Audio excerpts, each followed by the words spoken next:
what is maturity? Who can be called mature? Is it something which is achieved in life? Can it be acquired? Is one mature after a certain physical age of the body? Is maturity even related with the growth of the physical organism? Maturity cannot be simply a process of growth, a process of a linear progression. It cannot be something which is acquired, which has grown through a certain period of time. It is not something that increases. It is not an incremental process. It may it may not have anything to do with what one has collected or what one has become. It has probably no relation, not probably, it may not have any relation with time, any process that goes through time, that develops over a certain period. Although commonly maturity is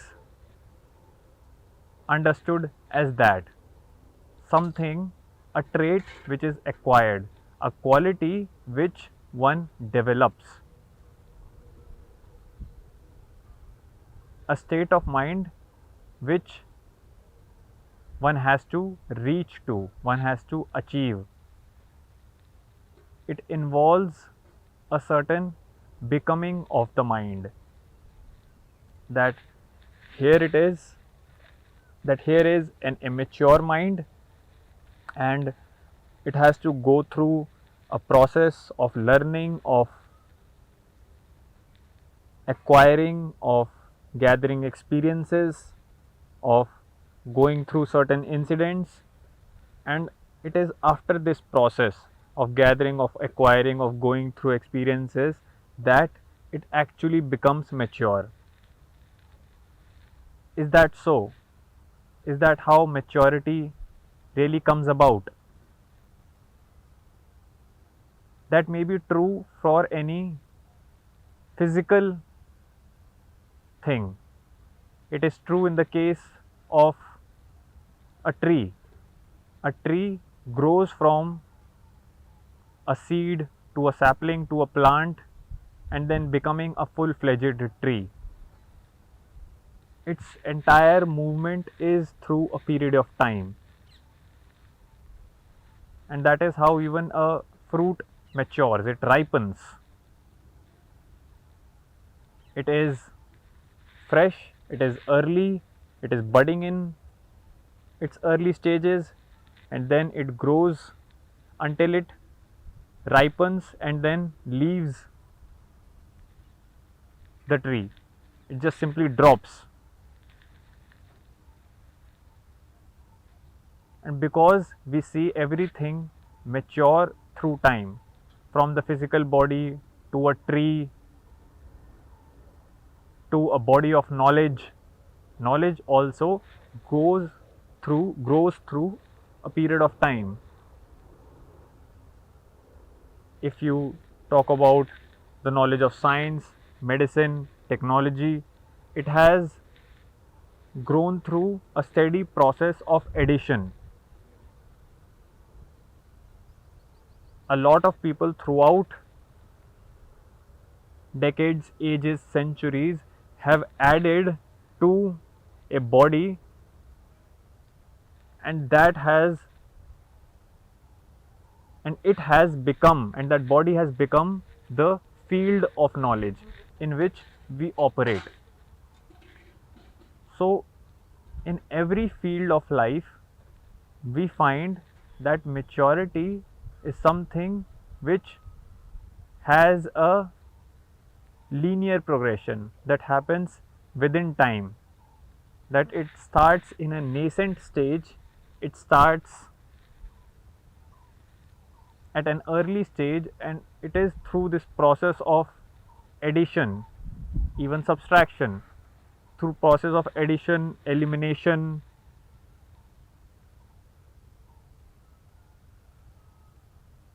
When it comes to knowledge, one has to eliminate certain things and add certain things, and that's how a body of knowledge grows. So through this process of accumulation, addition, subtraction, anything that we see matures is has to go through this cycle. So is maturity, when it comes to psychological maturity, is maturity also that? Does it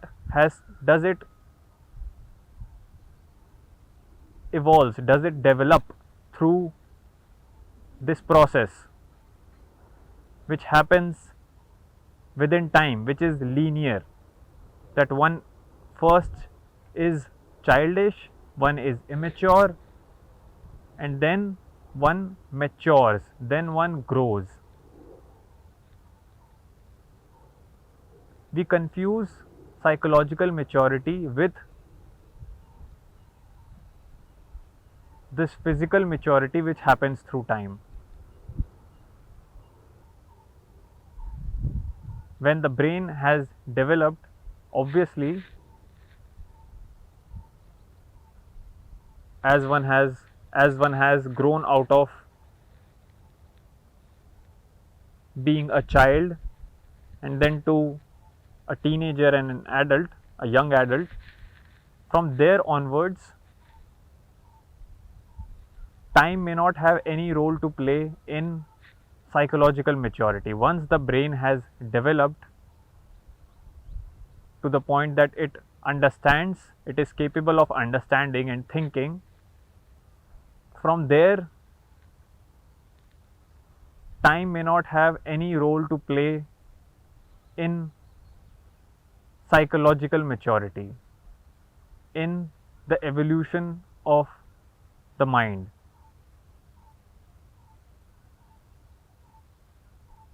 Maturity cannot come through this external process of reaction with outward things. We may react with our environment through situations, in situations, we may go through experiences, and from this accumulation, one cannot call themselves mature, because all of these external circumstances at the end of the day are external and we simply react to them. We just go through life without actually learning anything. One happens to be at the center of all these outward circumstances, situations, which are societal, cultural, national, personal, at a family level. All of these are outward circumstances, and one simply by the virtue of passing through or being in these external circumstances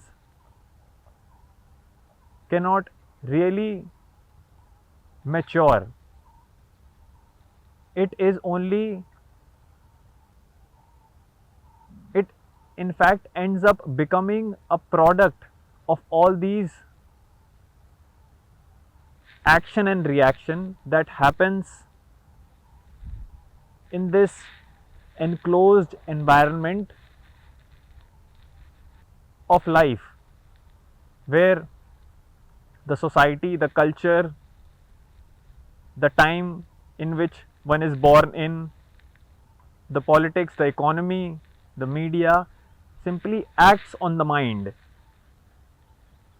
And the mind, since it has developed only through these external elements, all the values, the principles, the beliefs, the notions, the knowledge, the experiences that it has gathered, has all been in this environment, in this external environment. And since it in itself is the product of its surroundings, it just simply reacts with its own parent, its own surroundings, its external situations and circumstances. And in this equation of action and reaction, it doesn't really matures. It merely is there are merely reactions that are happening. There is no totality, no depth in one's actions.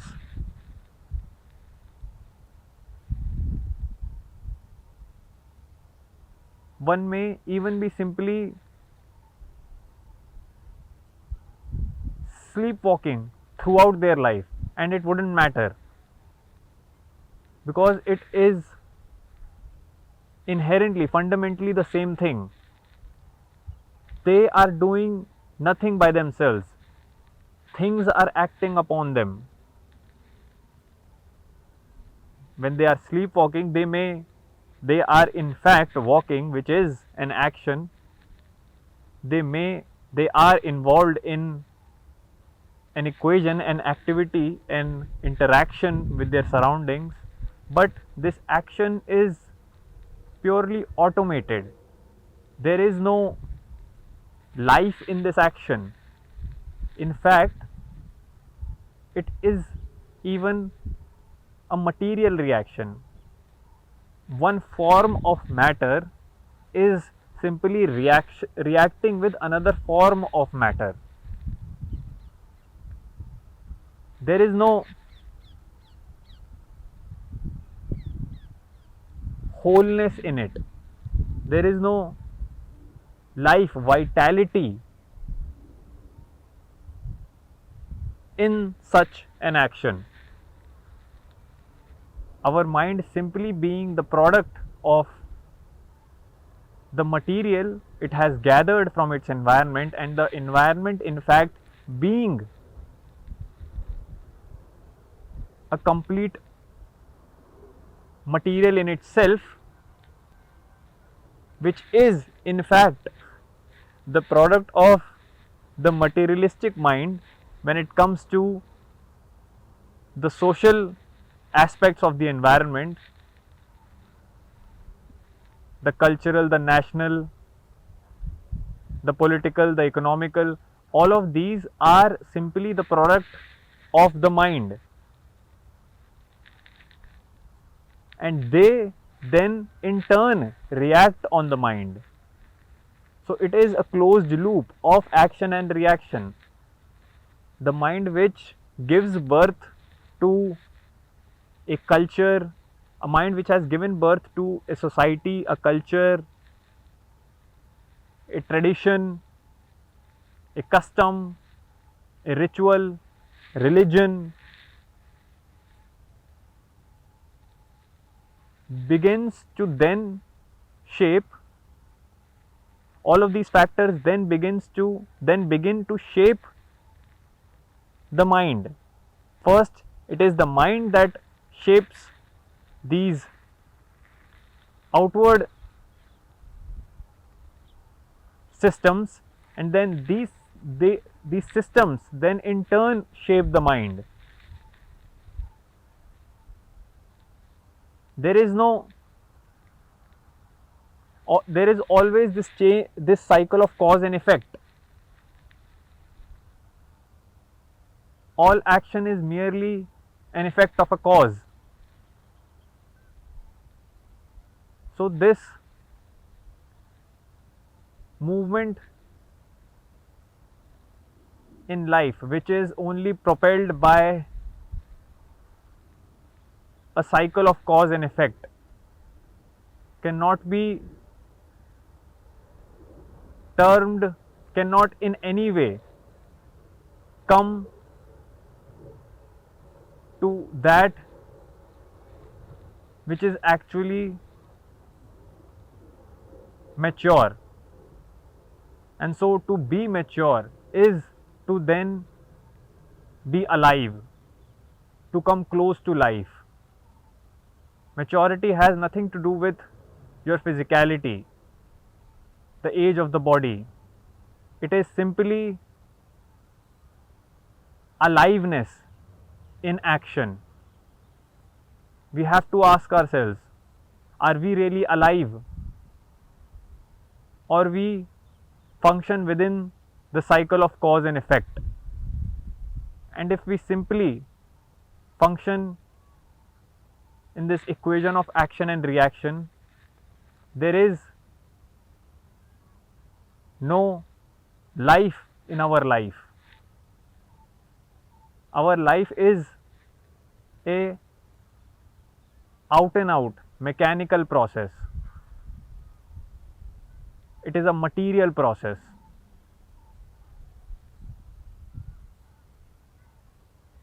Maturity is when we are able to comprehend this mechanical process, know this automated material process as itself, as it is, and not identify with it, not think it to be something special, that it is my life, it is my culture, it is my thoughts, it is my ideology, my values, my family. None of this is actually ours. There is no you in everything that you say is yours. All of it is merely circumstantial, accidental.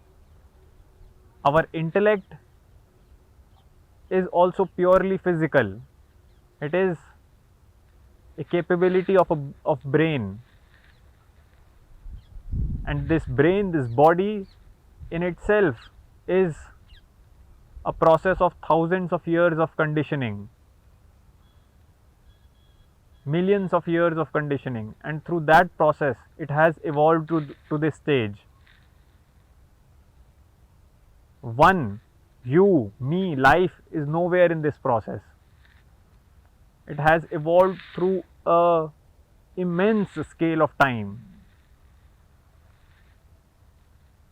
To associate, to identify oneself with time, to say that one can evolve through time,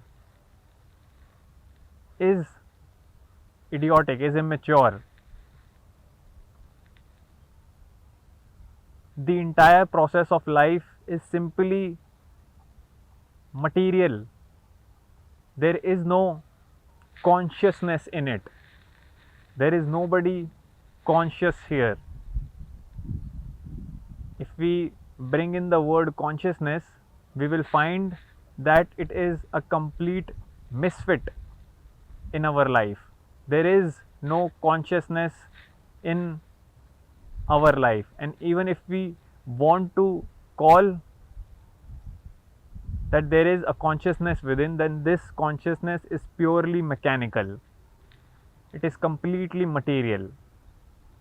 It is operated by its outward circumstances.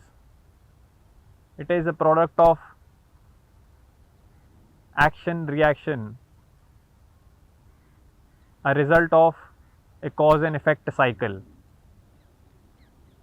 So, this is not maturity. To see all of this, to grasp the utter material nature of one's life, to understand and see how this cause and effect actually is taking place in every moment of our life,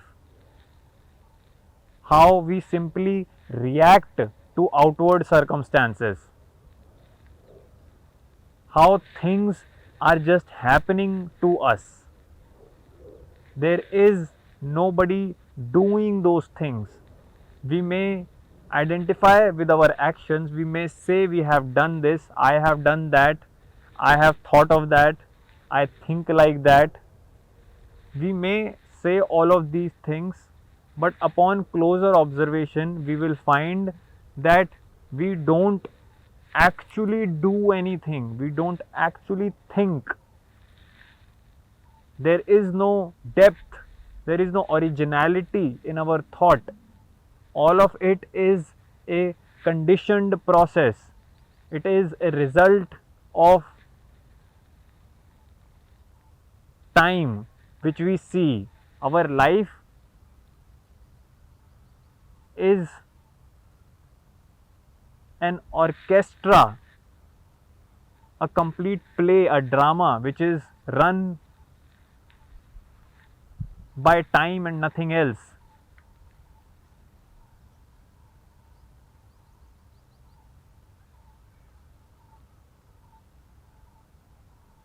To see this fact is to be mature. That is when maturity descends upon a mind, when the mind is familiar with its processes, when the mind sees how it is caught in this cycle of action and reaction, that it simply functions within the chain of cause and effect, where the effect furthers the cause and the cause then becomes its effect, and the cycle goes on. To realize the mechanical nature of one's existence is to really be mature. Only then we can claim that yes, we are alive, that we are living. Life and material are not the same. Our life is completely materialistic, it is based off material. The quality of the brain, which is unconditioned, which is untouched by this material process, that is life. And in that life only, realizing that, seeing this quality for oneself, only then one has matured in life, and it can only come through self knowledge. Knowledge of the outward world only helps the body, the physical organism, to function, to speak, to earn a living, and it is merely limited to that end, to just take care of the body. But self knowledge is an entirely different thing. Self knowledge is to see the self in operation, to see the mind and watch its processes, its functions, to see the thought in action, to see feelings arising within us, to understand our motives, our wants, to examine our desires, to examine our day to day life. Watch where does our sorrow arises, from where does our sorrow arises, from why do we feel this existential angst within us, what do we call this self, how does this self come about. We fondly say I, me, myself. What is this me? How does it come into existence? What makes us say that I am? And what am I really? Am I only, do I only exist when I identify myself with something, or I am beyond something, my identifications, my identification with my body, my identification with my thoughts, with my culture, nation, society, with my economic status. Am I anything apart from this?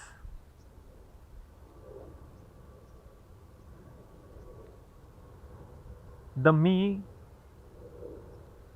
in its demand for security, identifies itself with the contents of the past. It identifies itself with memory, with experiences, and it is through this identification it emerges. The demand for security meets memory, and in that meeting, the me arises.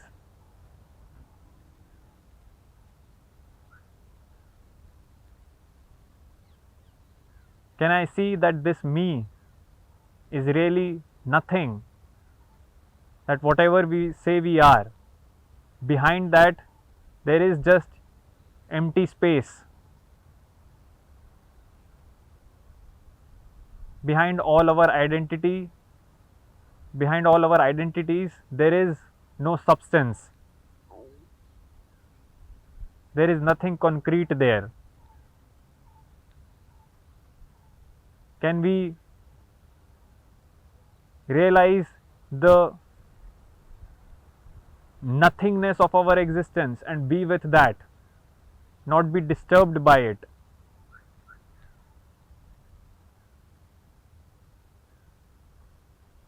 Not be anxious about it, not be afraid by the fact that we are actually nothing. Whatever we identify with,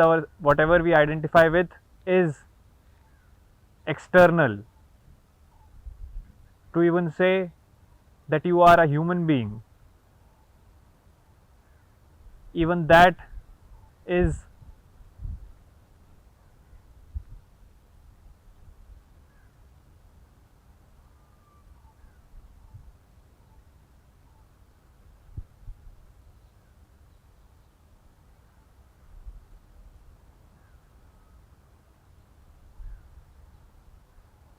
not correct, because the human being is at the end of the day first identified by its body, Homo sapien. The, sa- the Homo sapien has grown through the period of time. Can we see that we really nothing have to do with this entire journey of evolution? Can I see that I am actually nothing? I am not that land that I stand on. I am not the tree that I see in front of me. I am not the shadow. I am not the light. I am not the air, the water. I am not the words that I speak. I am not the thoughts that I think. I am not my ideology. I am not the sky that is above me. I am not the river, the mountain. I am nothing. Can I stand in front of this nothingness, unafraid, without a thought, without the urge to identify myself with anything, with any supreme idea? Can I stand like that?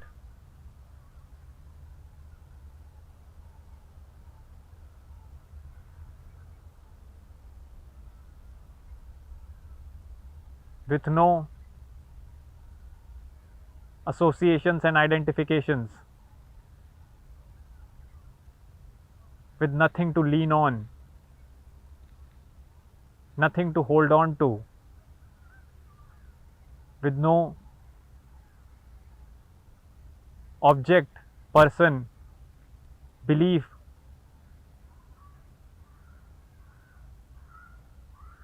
to grasp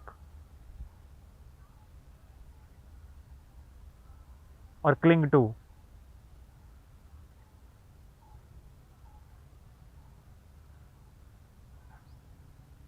Only in that aloneness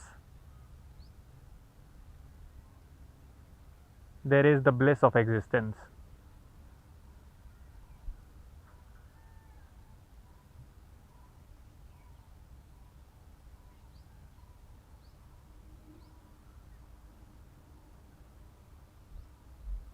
That bliss is maturity. That bliss is life in itself.